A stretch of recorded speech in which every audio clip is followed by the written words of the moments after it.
You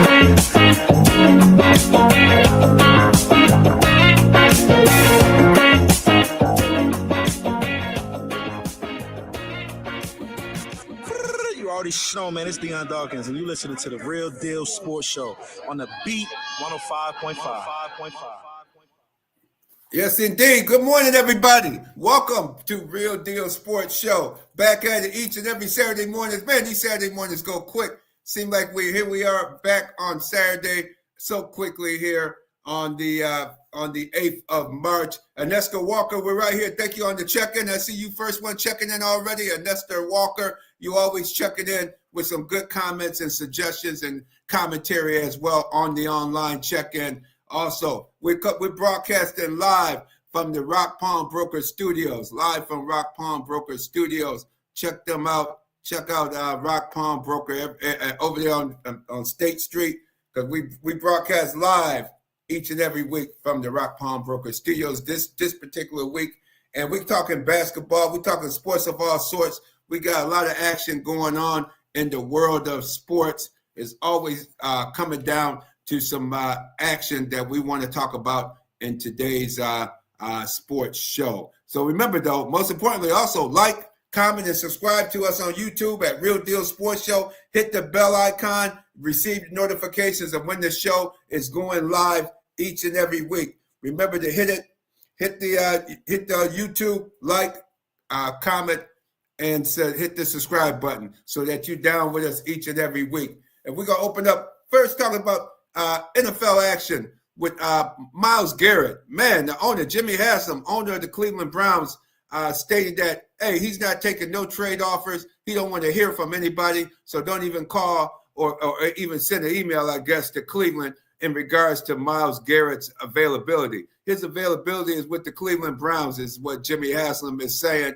He ain't going nowhere, no way, no how, no time soon. So, man, the owner stepped in already, put his foot down to the player asking for a trade out of Cleveland. This could get ugly there in Cleveland, y'all. This could get very ugly in the city of Cleveland with Browns fans wanting a winner. You think about it, they only won 3 games with Myles Garrett, who's obviously one of the top defensive player of the year, a candidate almost year in and year out.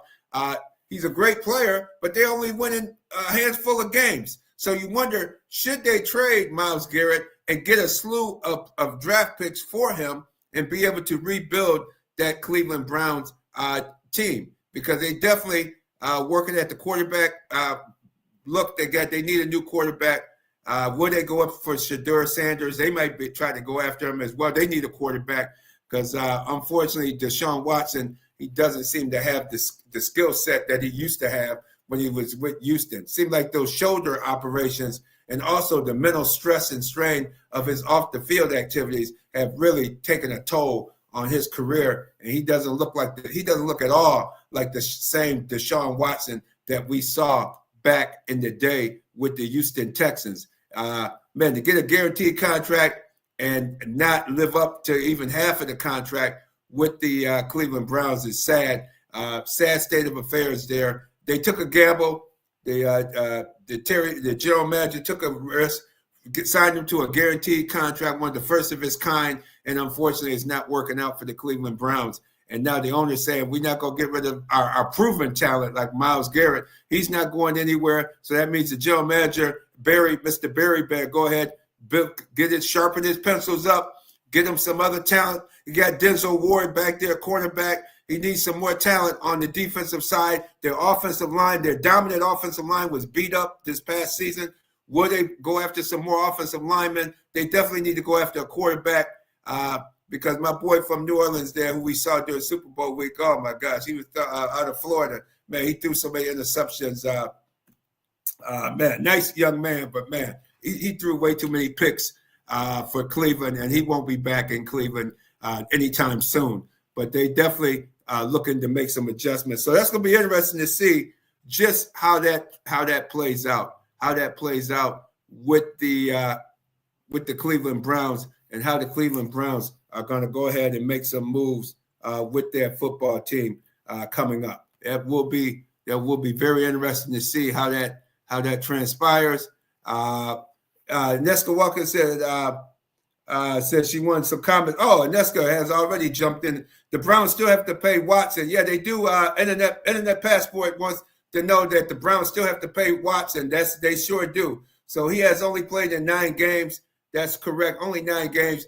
They still got to pay him another year on his contract, but what they do in Internet Passport is taking part of his contract and moving it into the next 2-3 years down the road. So that'll open up more cap space for the Cleveland Browns to maneuver and bring in maybe a veteran quarterback for this season. If they don't get the draft pick in the draft, get one of those top 2 quarterbacks. Because let's face it, it's top 2 quarterback. 2 quarterbacks are bust right now. There may be some other quarterbacks later, but Cam Ward, Shedeur Sanders are the 2 top guys. They're going to go probably to the 2 top teams unless the Tennessee Titans decide to go for Travis Hunter at number 1. It's going to be interesting. It looks like Tennessee Titans right now may not want to go for a quarterback, so that may open the door for the Cleveland Browns to make a move to get up in there and get either Cam Ward or Shedeur Sanders. Probably Shedeur Sanders, because I think Cam Ward is going to be going somewhere real soon. Because let's face it, the torn Achilles of Deshaun Watson, he may not even come back off of that injury. He may have to retire, and then they'll have to prorate his contract. So it'd be better if Deshaun Watson decides to retire and call it a day in the National Football League. That way they could prorate him, get the contracts prorated, and get him going in that fashion. J-GILLZ, are you there, J-GILLZ? Look like I see you coming in there, J-GILLZ, but we'll get Absolutely. you in the You there? There you go. There's your sound. J-GILLZ, what's your take on the whole Cleveland affair with Deshaun Watson and now the Myles Garrett situation? Man, it's a shame because, Cleveland, such a promising franchise so early on in their careers, man, they've definitely melted. They've definitely discombobulated, as our brother Discombobulated Jones would say. But it's not surprising. It's not surprising. When we look at the money that was done, owner Jimmy Haslam, that was a very foolish and terrible thing to do. That full guarantee contract to Deshaun Watson, who hadn't played in the full season. We have to understand, Deshaun Watson at that time hadn't played in the full season, so to give him a full guaranteed contract, knowing that he's been out of shape for a whole year, to me, it was foolish from the start. And that's why, as you can see, it trickled down into this is where the abysmal state that the Cleveland Browns are in right now. To your point, Radman, talking about these quarterbacks, we have to also look at my man with the Las Vegas Raiders. That's another team who is looking for a quarterback. They got Geno Smith traded over there. So these quarterback positions are getting even more filled as the offseason goes on. So I'll be very interested to see guys like Cam Ward, Shedeur Sanders, where will they end up in this draft process? Absolutely. And it's funny you mentioned we're gonna hold on that thought right there. And you mentioned Discombobulating Jones there in your opening statement there. Well, his sister, Miss Ashante, has a new store, Cornerstone Market and Shops, a family-owned, health-conscious grocery store in the heart of the community, right on the corner of Thurston Road and Anthony Street. Stop on in there and check her out. And it's in this week's Challenger Community News, one of our sponsors, Challenger Community Newspaper. Read about it in this week's Challenger about the Cornerstone Market and Shops opening up. Who happens to be, she is Discombobulating Jones' sister. And another one of his sisters is Rosetta's in there too. Rosetta. So 2 of his sisters are in the store, owners of the store there at the corner of Anthony and Thurston Road. Very nice article in this week's Challenger Community News, as well as Hooked Fish Market reopens. A story of tragedy and triumph by Brother Rashad Smith from Everyday People public relations firm, and also from the Beat 105.5. He's an outstanding writer and PR person. Support this man's PR agency. And it's all in the March 6th edition of Challenger Community News. Rochester and Western New York's largest weekly African-American newspaper. Pick it up at most businesses in the community. Also, thechallengernews.com. thechallengernews.com. Check us out. And now we're going to move in, check out the Challenger each and every week because there's a lot going on. There's also City of Rochester, Upstate New York Minority Women's Business MBA conference coming up March 31st through April 2nd. Get your tickets for that, all you business people and minority-owned business folks. Check that out. That you see all that news that you can use, J-GILLZ, each and every week in Challenger community news. TheChallengerNews.com, NEWS.com online, or pick it up at most businesses throughout the Rochester area. And that's going to take us, we're going to go now to Cleveland, Ohio. And we were just talking about the Cleveland Browns. Well, we're going to go to a beat writer there. Will Knows, who has the #1 top podcast, Will Knows. Let's go to Cleveland to Willie Gibson. Willie Gibson, welcome back to Real Deal Sports Show. How you doing this morning? Good morning, gentlemen. How are you? Wonderful. Doing well on this frigid morning. We got more snow, so I'm thinking you probably got snow up your way. No, not a lot of snow. It's cold. It snowed a little bit, Thursday? But no, today it's just a little chilly. Okay, well, we got a little bit of snow, not a whole lot of snow, but we got the chill factor. It's chilly all over. We got the cold, we got the snow, man. It's looking like, Lake Erie over here for sure. For sure. What's going first with the Cleveland Browns? We're gonna go both with basketball and football. Let's go with since Myles Garrett. What do you think of Jimmy Haslam's statement about Myles Garrett not leaving the Cleveland Browns? With him not leaving, a couple things. I know Myles wanted to meet with Jimmy, and Jimmy directed him back to AB, General Manager Andrew Berry. And it's kind of interesting. People are criticizing Jimmy for that, but those same people would criticize owners for meddling. And then you have an owner, and Jimmy, quite honestly, has been that meddling owner in the past. So now, he's made a determination, you know what? Whatever Andrew and Kevin told you, we're going to rock with. It's kind of like, your mom told you no, so you go see your dad. That type of scenario. And, so Jimmy, he it's not a confrontational or adversarial move. He definitely, supports Myles, wants to be Myles, but he also wants Myles to remain a Cleveland Brown. So, it's kind of, Myles tried to go up the ladder to try to get his way, and Jimmy told him no, go talk to the GM. It's simple as that. And that makes a lot of sense. But talk to me. Bills Mafia is a very trusted and true fan base. Talk to me about the dog pound. What's the thoughts right now? How absurd is it for him to want out of Cleveland? Do you think it's justified? Because to me, you're the #1 pick. He paid you a lot of money. It isn't like the Browns haven't made a playoffs since he's been there. They've been in the playoffs. They just need a quarterback away. They're the coach, former coach of the year, perennial coach of the year candidate. Is this a justified leave and want out of Cleveland? In your opinion? It's a couple of things with that. He feels that he played through a lot of injuries last year that weren't reported. I'll say that first. He had an Achilles, he had a shoulder, a couple foot, couple injuries that he played through the entire year, and he feels that he didn't see the same buy-in from other teammates. Here it is, I'm putting myself, landing on the line 17, 18, 19 weeks. I want to win, and I don't see the same buy-in from others. So, it has been 8 years. Yes, they've been to the playoffs twice in the 8 years that he's been here as the #1 overall pick. But I think he's just more so at the point where he sees, he's been defensive player of the year. He's been all pro. He's set records, in his 8 years, the first two, one of only, those type records. And he's like, now, I enjoy the personal accolades, but I want to win. And he just doesn't see where this team, yes, they tried to make the move for Deshaun Watson, and we've seen how abysmal that's been for the franchise. And I think now he's just to the point where, I want to see a return on my investment. Here I put it in, week after week, year after year, and I'm just not getting the return that I'm looking for. So I like to move on to get that team success in addition to the personal individual success that he has. Very good. Very, very interesting. Very interesting on that. And that's usually Cleveland's situation. Denzel Ward, you have Ward there, but you have some pieces. The offensive line, do you think they're going to keep the line, or do those guys going to think they'd be healed up, or do you think they need to bring in some linemen for next season? Both. Joe Bitonio did announce he'll be back for his 13th year in 2025, but it's his 13th year. So, you definitely got to start looking at, he's still one of the top guards in the league. Him and Wyatt Teller, one of the top guard. Technically, Wyatt Teller came from Buffalo, if I remember right. Yes, he did. He sure did. Yeah.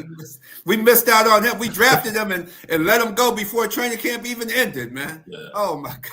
But that wide receiver from Texas, from TCU that didn't make anybody's squad, the wide receiver you had from TCU you drafted, Buffalo took him, couldn't do anything with him, and he's out of the league. He didn't even make any stay on any rosters. Yeah. Sad to say. So, I mean, so the offensive line definitely needs help. J-GILLZ, his fifth-year option wasn't picked up. Right. Huge deal. That's a huge deal. Yeah. DeJuan Jones had knee surgery right after the season. He'll be coming off of another surgery. So, that being said, absolutely, I would prefer that they look for some O-line help, either Monday, starting in free agency, or in the draft. Speaking of the draft, obviously this is a high peak moment of the draft. We're a couple weeks away. Browns, right there in that top 3. What are the moves that you think are going to be the most ideal to keep a guy like Myles Garrett for the Cleveland Browns? Is it getting a guy like Abdul Carter? Is it trading down? I'm not sure if I'm sold on Cam Ward just yet. We've kind of seen this, the strong arm quarterback with Jameis Winston, Deshaun Watson. Seems like in the same vein almost, a Cam Ward, younger, obviously, but, I would have preferred a guy like Michael Penix from last year, or even a Hendon Hooker from a couple years ago. A pocket passer who could sit and do his thing. Shador, he's that guy, but, you're hearing things from him. You just talked about the offensive line. His stock is falling right now. What do you think the Browns need to do with these top 3 picks? Quarterback, see? But here's why. It's the goal is that you don't want to be this high again. So you have the second overall pick. You have to solidify the quarterback position. It's not now if the quarterback was solidified, then of course you definitely look to trade down, acquire picks. Best available, Travis Hunter, something along that line. But at this point, they don't have a quarterback in the pipeline. Deshaun Watson more than likely will not be back. They restructured his contract again this year to free up $36 million in cap space, but he won't be back. So at this point, you have to solidify the quarterback position. And at 2, you don't want to wait till 33 to do that. So at 2, I think you have to look quarterback. And if it's Cam Ward, if it's Shador Sanders, so be it. But that would be my move. Is there any chance at all that the Browns would potentially look at a Russell Wilson, a Justin Fields, a Sam Darnold? Or is that not the right move for the Browns? No, the cap space won't allow somebody like that because Deshaun's contract is albatross over the neck of this franchise, just to be honest. So for the money that Sam Darnold was, maybe, Russell Wilson as a bridge quarterback, perhaps, maybe a Justin Fields. It's a chance that they'll look, but Russell Wilson's what, 33, 35, 36 years old. So he'll be a bridge quarterback at best, but at 2, you still got to solidify that and go for the quarterback. Exactly. It sounds like the move to make there. Definitely go for the quarterback. And let's take a quick, I know we're running out of time on you here today. In regards to the Cleveland Cavaliers, do you think that big comeback against the Boston Celtics when you came back in that game and won it, do you think that really will that bode well for them when we get to the playoff time and playoff season? Well, without question. They're, they have the number one, their number 1 seed in the East, but Boston is defending champs. To beat the man, you got to beat the man. So, and for them to do what they did in Boston, coming back from 22 down, that definitely is a confidence boost. So, but it was in February, or it was in March rather. You got to do it. It was the last day of February. It was in February, so you got to do it in May and June. So it was a step, but you still got to win 4 out of 7. And what will help them is if it's a 7-game series in the Eastern Conference Finals, Game 7 will be in Cleveland. So, we'll see how that goes. But I think Absolutely. It was a boost for them to beat them the way that they did. And this team's been doing that all year. I mean, they did it last night. They got down in Charlotte.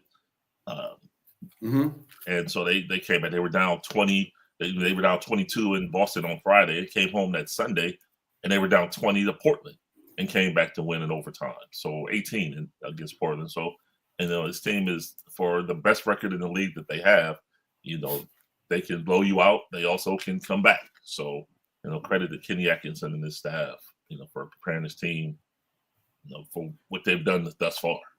What is it that Kenny Atkins has brought to the team that you can just see that they have that killer instinct now? They can blow people out, and as you just said, they so eloquently, they can come from behind and coming from behind. What has he brought to the table that has energized this Cleveland unit? Trust. I think because back to his interview process, they asked him about player acquisition and who did you need, and he said, "I don't need anybody. I'll take the roster that you have." And that was key to Kobe Altman, Mike Gansey, and that staff, that, he's done what he said. He took the roster that they had. They, made a couple, DeAndre Hunter, that acquisition has been phenomenal. But number one, he took the roster that he had. I mean, they started the season 15-0. I mean, they've had 3 10-plus game win streaks this season. I think the 98 Rockets were the last team to do that, if I remember properly. But he's unlocked Evan Mobley, and that's key. And he's also had buy-in from his best player, and Donovan Mitchell. Donovan Mitchell's averaging the lowest points per game average since his second year in the league, and everything begins and ends with him. I mean, you look at one of the biggest wins in the season. They at home versus OKC, they won 129-122. Donovan had 11 points. So your best player has 11 points, but you beat the best team in the league at the time. But that's because Jared Allen and Evan Mobley both had 25 and 10. So it's Kenny Atkinson, but it also comes from buy-in from Donovan Mitchell as well. We have a good question out here. Big O asks, can Evan Mobley and Jared Allen play together in the playoffs when the game slows down? Can they play together? Yeah. They can. But to go back to that previous question about Kenny Atkinson, that's what he's done. He splits them. They start the game together, but if you notice, it's Jared Allen and Donovan Mitchell, and then it's Evan Mobley and Darius Garland. So he splits their time, and until last night, Jared Allen played. He closed out the game, but the previous 4 games before that, Jared Allen was on the bench in closing time. And that goes back to the egoless person that he is. He's just, I'm team guy. I'm team first. He's going to do whatever it takes. And that's rare that you have an all-star caliber center say, okay, I don't need to play, in clutch time, last 5 minutes of the game. I'll just sit out. But it's working. And again, credit to Kenny Atkinson for that. Absolutely. And Big O says he feels he's coach of the year. He was a great coach in Brooklyn as well. So you look like you got yourself a winner there in Cleveland. And we're going to get back to you later as we get closer to the playoffs. We're going to have you on more often, Willie, because the Will Knows podcast. How can people catch your show, Will? They can find me on social media, Instagram, Will Knows Sports, Facebook, Will Knows Sports. I appreciate the opportunity. All right. We look forward to having you back on Real Deal Sports Show as we get closer to the playoffs, to the NBA playoffs, and breaking down the Cleveland Browns situation with the football team, that news that broke, and also with the basketball. So we look forward to having you back on again real soon. Thank you, gentlemen. Have a great day. You as well. Thank you. Yes, sir. Okay. We're going to go to our next guest over here. As soon as I unfree J-GILLZ. Questions on that, J-GILLZ?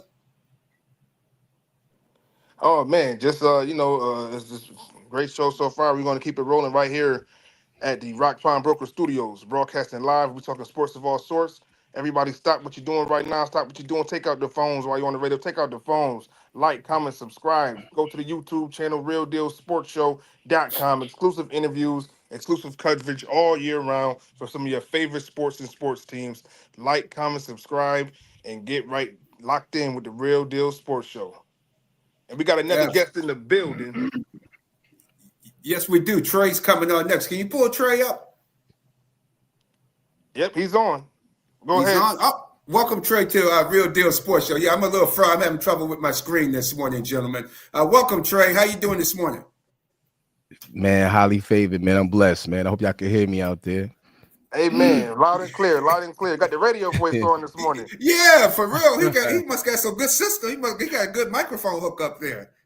Yeah, man. I try to put it together with this little audio program I use for other, editing things that I do with my channel. I know this is a sports show. Let us know about let people know about your channel and how you cover the basketball. Because basketball, you do a lot on the legends of. You did most recently did a nice program on the Wilson, some of the Wilson High School legendary basketball players. Oh yeah. Shout out to the Harris family. Mitchell Harris, Michael Harris, and Michelle Harris was inducted at Wilson. There was some players in Rochester, New York years ago, and I just so happened to go to that game to visit a friend of mine's son who was playing during the time, and they had all of the festivities with the inductees, and I couldn't pass up a time, just to get some footage, just to tell a story. And funny thing is, I don't think Michael Harris lives here anymore, but he says when he touched back down, he would love to try to have another proper sit down, because that was just by chance that I got that footage. But I was definitely grateful to hear the history from Wilson athletes. It's hard to get interviews from different schools. I do this thing called Gems in the Rock. Basically gems spelling GEMS, gems, that you tend to, give to people throughout your playing experience. What I try to do is get a platform for, players that played the game before who had their day, and wanted to share some experiences, good, bad. And I think it's really a good vessel for Rochester history as far as tapping into some of the games that people have played in yesteryears. So that's what I've been doing. My first person that I interviewed was Tony Scott, and if y'all familiar with him, he's played at East, went to had a chance to be at Syracuse and so forth.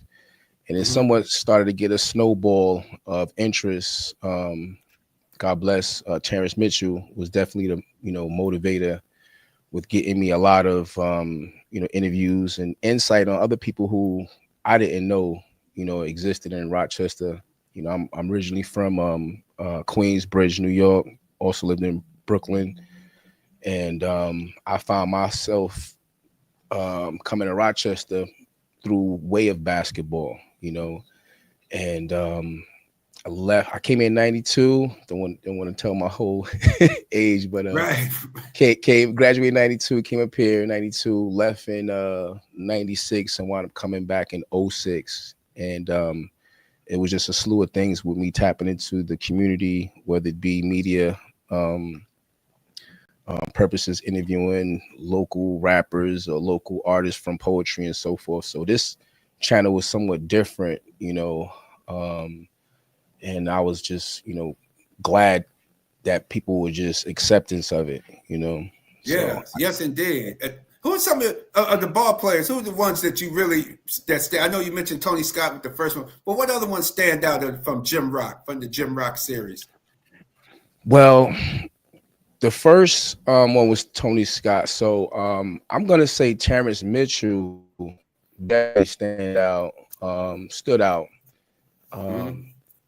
God bless him. Again, I met Terrence years ago when I even, played college ball. He was just this raw, talent, raw, non, negotiable player when it comes to just, winning. And me and him, I'm not saying we were ever rivals, but you know, I had a friend of mine who was from the city, and I thought he was the man, the guy, Kenny Woolsey. Shout out to Kenny Woolsey. He was a roommate of mine. And during that time, I'm hearing about Terrence Mitchell and so forth, and I never seen, you know, two players kind of have the same caliber, but Terrence he didn't stand down. So there was a a day where he challenged Kenny to play, and for some reason the game didn't take place. What have you? But I just had a newfound respect just seeing him, stand up to somebody that I thought was like, the man during that time. But again, we have who else was on there that stood out from the local town. We had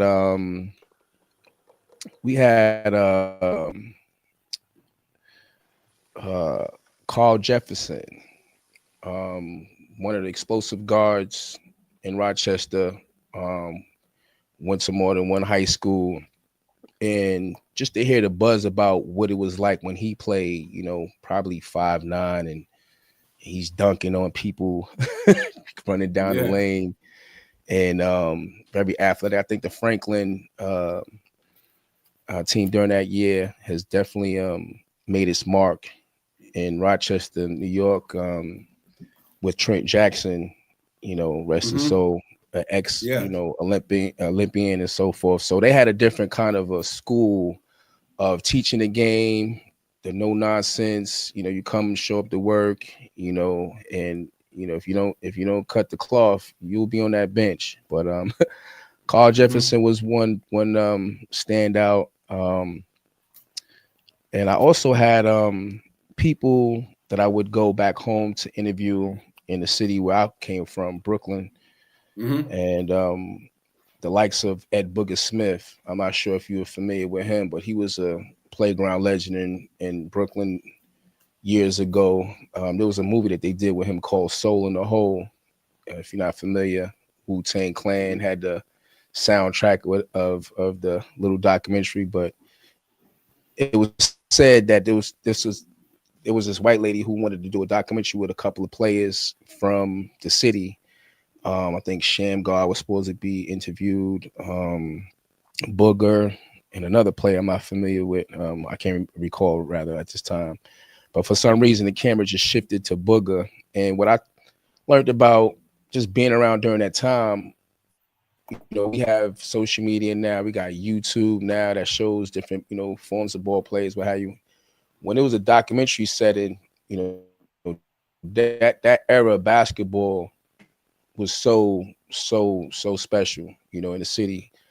So I got a chance to interview him, and that was a good interview because what people didn't know, which I didn't know, when you interview people, you find some things that's new and that you didn't know and so forth. So I did some prep questions and so forth. But one thing that stood out about Booger's interview was the movie that Denzel Washington was in, that Spike Lee produced. They had the names Booger and Jesus Shuttleworth, the one that Ray Allen played, Jesus Shuttleworth, what have you. Oh yeah. So as I'm you remember Jesus Ray Allen? So yes, I do. As I'm interviewing him, Booger's childhood friend was named Jesus, and he's explaining to me, if you seen that movie that Spike Lee made, Booger is on a Brooklyn Bridge. They got a quick little picture of Brooklyn Bridge. Booger said that Spike Lee paid him for that little cameo, little picture, what have you. And as I'm interviewing him, he said, "Where do you think Spike Lee got those names from?" And I'm like, "What you mean?" He said, "Yo, my name is Booger." He said, "The character that's in the movie, his name is Booger." He said, "Who you think, Jesus Shuttlesworth is?" He said, "They call my man Jesus right here." I said, "Who?" So he pointed to his friend who was sitting down right next to me doing an interview, and I was just like, "Wow!"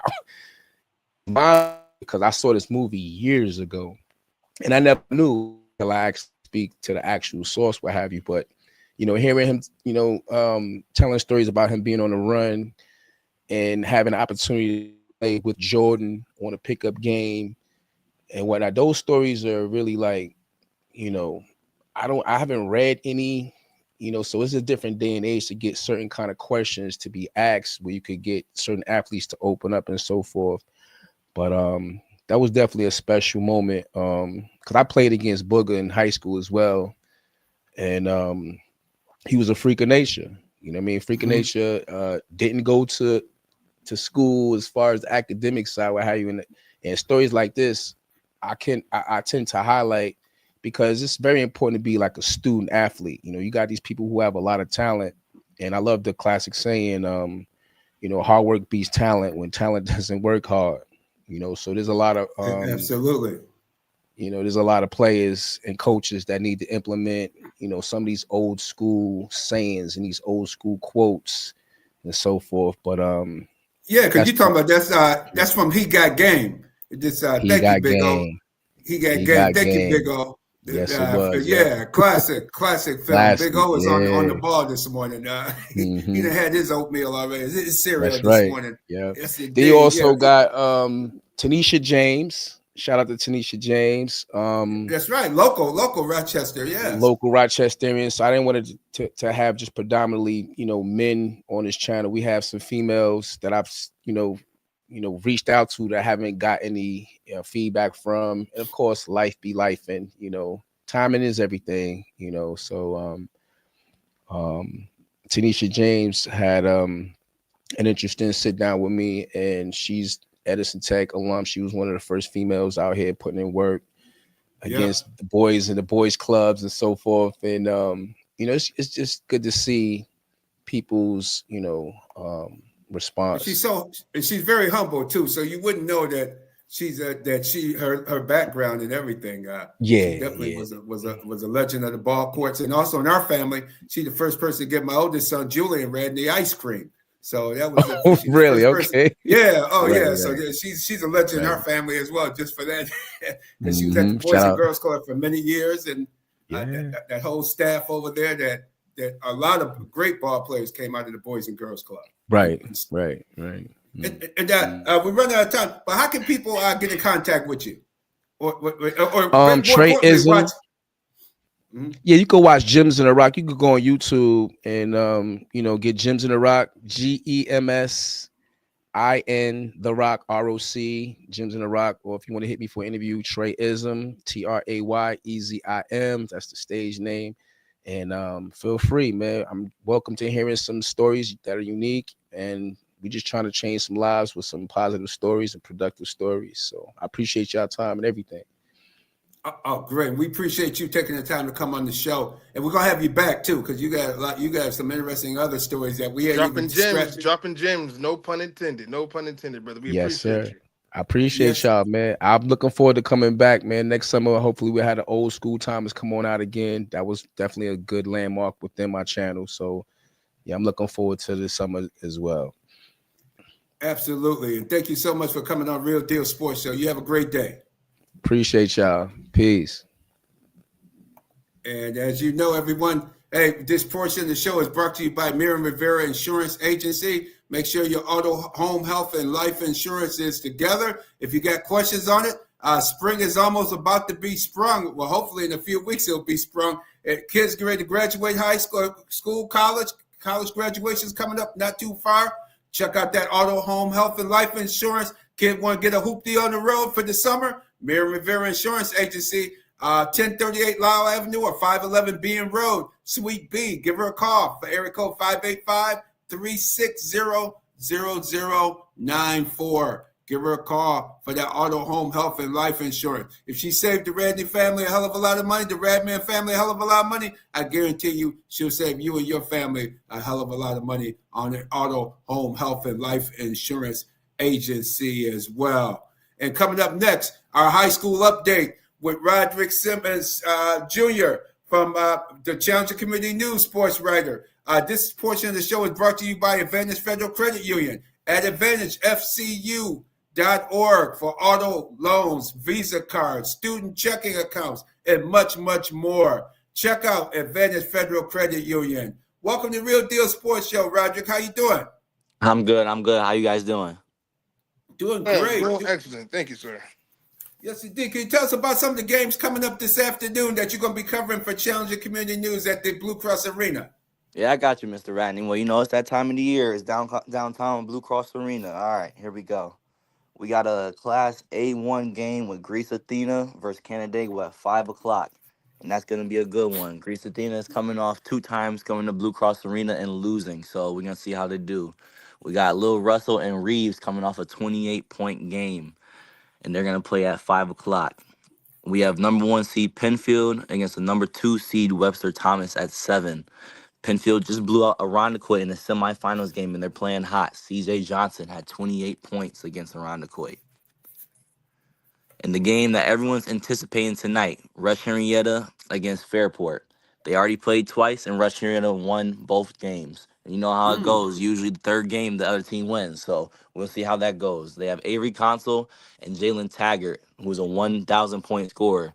And Fairport, they have the coach, Scott Fitch. He coaches Team USA. He's 2-time Section 5 Coach of the Year.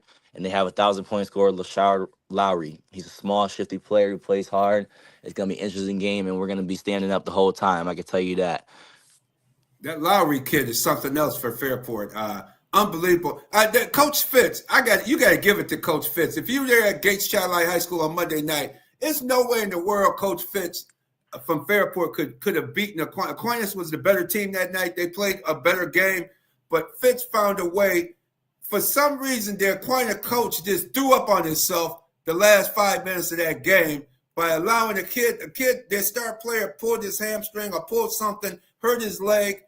He was on the floor, grimacing, screaming in pain. They picked him up, walked him off. They started playing again. Then a couple minutes later, he puts the kid back in the game. Okay, I'm saying, okay, let's see what this kid can do.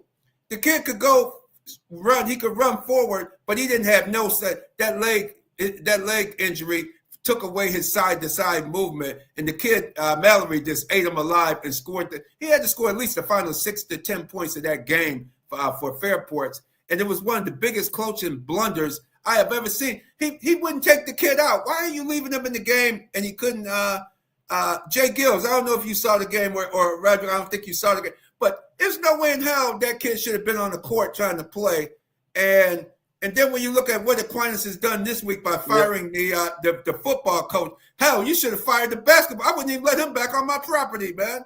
That guy, you're gonna put a kid in the game injured, and the kid can't play defense, and then you take the ball away from number 3, Mackey. Mackey was doing all the scoring. You put the ball back in the kid with 1. You playing with 4.5 players on the court to a team playing with 5. J-GILLZ, your comments? Man, excellent analysis, right, man. Excellent analysis. You're absolutely right. But, man, to gloss over that, we're going to have to get back. That's a whole other topic in itself. Aquinas and Mo Jackson. That is definitely we ain't going to talking about. But I'm talking about the basketball. I'm just using that, too. Yeah, right. We're going to get into that more next week. Definitely. But the coach, but why would he put a player back on the court on one leg? Selfish, man. Clearly, that kid was the best player. He was the best player that they needed. It's win or go home at this point in stage. Everybody's trying to make it to the Blue Cross Arena. So he did what he had to do. It's unfortunate. And, of course, you have to put the student, you have to put his thought frame. He probably wanted to go back out there, too. But you're right. As the adult, you have to save these kids. And that was very unfortunate for him to go back out there. Luckily, he didn't get re-injured. But you can clearly tell that was his last bit he could go with. Yeah, let me tell you this, Mr. Radney. Coach Fitch for Fairport, he knows how to recognize weaknesses. I had my bout with playing him a couple of times my senior year and junior year, and he's good. He coaches them Fairport kids up since they're young. And that's what he did. He found everybody saw what the weakness was when you put the kid back in the game injured and he couldn't move side to side. He couldn't cover nobody. It was just, and then Fitz called every time when Fairport scored, they called timeout. They regrouped, set their defense up, and they really played a tough defense against Aquinas. But the key guy was number 3, Mackey. Mackey was the key guy, and the coach, for some unknown reason, took the ball out of his hands and put it in the kid playing on one leg. Unbelievable, man! Unbelievable to see that, witness a game that Aquinas should have won. They were up by 9 at halftime. They were up at the end of the third quarter. They were up the last 2 minutes, 10 seconds of the game. The game was tied. They go to the free throw line. Fairport won it at the free throw line, and it was just the Aquinas kids didn't lose that game. Their head coach lost that game clearly and truly. You hate to put blame on somebody, but that head coach, man, he should have been walked out. I tell you, man, I would have fired that cat, man, because there's no way in the world you endanger somebody and put a kid back on the court injured. Right, man, and you would have had to go. He would have had to go, man. I would have had to go. You clean out your locker when you get back to get over there on Dewey Avenue there, man. Clean the locker out because you gone, man. You jeopardizing the kid, and then you lose the game because you don't put nobody else in the game. And he had a number 24 kid that looked kind of fast. He came in, but he took him right back out. You should have kept him in, double team the top scorer for Fairport and force somebody else to beat you. You shouldn't allow Mallory to beat you. You needed somebody. I would have forced it where somebody else, if Fairport beat us, somebody else would have did it. It wouldn't have been Mallory. Hey, Roger, who you think on win tonight? Who you think on win the big game tonight, the 9 p.m. game? Well, with the Fairport, Henrietta has to be careful because, like I said, Coach Fitch, he knows how to make adjustments. Henrietta already beat Fairport twice during the season, and it wasn't no blowout, but it was confident games where they weren't worried. So I think Henrietta will be able to pull it out, but it's going to be way closer than how it was during the season. And honestly, Fairport, they might start fast. They might go up at halftime. Okay. And Yeah, anything else? Okay. So do you think so? It's going to be really a close game, is what you're saying? Yeah, Henrietta, they have the talent, but Fairport, their fundamentals, and they have a 1,000 point scorer with the coach. So I believe they'll come out fast and they'll be sound. Coach has been here before. He'll prepare his players, and but I think Henrietta will pull it out eventually. Okay. So definitely we're looking forward to your article on the outcome of these 3 games coming up in Challenger Community News. So Can I ask just a quick question for Mr. Rodney? Go ahead. Yeah. Ronnie, tell us how you got started and what interested you in sports journalism. What interested me, honestly, just being a basketball player myself. I don't know if you know, but I played 3 years varsity at Bishop Kearney, and I love the journalism, prime time, Mr. Radney coming to the games. It was just like the journalism in games and just telling people about what's going on. Absolutely, and you're currently. And let them know where you are now, Roderick Simmons Jr. Your fine parents and everything, and the school. Which school are you attending currently? I'm currently a junior at Canisius University in Buffalo, New York, and I'm a business major. Excellent. I love it, man. It's all about the youth, and it's all about just the next generation. So we appreciate you, Mr. Rodney, for coming on and sharing that beautiful insight. Thank Mr. you, Roderick. Roger, thank you so much, and we'll see you at the game. And remember, check out this article in Challenger Community News. I know we're going to run out of time. BacSpin, I want to make sure BacSpin is coming in here to join us. Remember, this segment was brought to you by the Advantage Federal Credit Union at AdvantageFCU.org for auto loans, Visa cards, student checking accounts, and much, much more. Check out Advantage Federal Credit Union for all the fine things that they have to offer. Yes, indeed. J-GILLZ. Quick question as I know BacSpin coming in. What happened with LeBron and Stephen A. Smith the other night? Oh man, so that right there, Rad man, that was a problem. That was a problem. See, that's when you don't know how to shut up. That's when you got everybody's name in your mouth and you don't know when it's gonna happen. That's why you gotta be mindful of who you talk about, who you talking to, and who you talking about. So what happened was we had Madison Square Garden. This is New York City. Stephen A. sitting courtside, thinking that he was, just gonna watch the game. Lakers, Luka, LeBron. He thought he was gonna have a grand old time. What ended up happening was Brian had to check him real quick, forcefully, verbally check him. And after that, man, Stephen A. went on air and apologized because he basically got punked in front of everybody, the whole MSG. Really? Oh man! He went on. He did apologize for his comment? The next day, Rabin. The next day, straight apologies. Oh wow! Because he was talking about his kid. Is that what it was? Was that the gist of it? That's what they're saying. And I haven't heard anything vulgar or out of the realm on the air. So who knows? It could have been in the circles. He could have said something to a homie of his, and it could have got back to LeBron. You never know, in this circumstance. But he got checked. That we do know. Wow, and that check. Yeah, I saw the video, man. Yeah, he definitely got checked for sure. No doubt about it. I hear the music. BacSpin, you're in there. Your comments on the LeBron James checking Stephen A. It was a sight to see. I don't know any other reporter who's been checked like that in such a public platform, in such a public space. So J-GILLZ is right. He went on First Take the next day and apologized to LeBron, and he felt like it wasn't a basketball player talking to him. It was a father talking to him about his son. So I guess in that retrospect, Stephen A said that he kind of understood where LeBron was coming from. But he definitely got checked in front of the world. And I think LeBron picked that space to do that on purpose. Like, you know what I mean? Like, you publicly is out here talking about my son. I'm going to publicly embarrass you or publicly check you the same way you out here doing my family. So, hey, man, it just lets you know that, LeBron is human, and he ain't just going to let nobody come at his family like that. Absolutely not. Absolutely not. So, Drake, you got it coming, bro. You got it coming.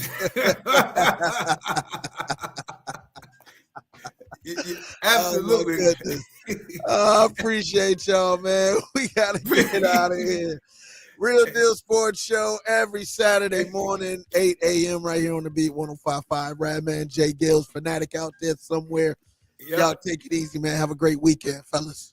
And thank you, too. And maybe Roy Ayers passed away, made his transition earlier this week. Maybe some Mary J. Blige to let the young people know the influence of Roy Ayers, because he was an awesome artist back in the day. Got you. Say less. Got you. Woo! Take care, everybody. All right, man. Keep it where you need it, Rock City. We'll be right back with the Back in Time Mix Show right here on the Beat 105.5.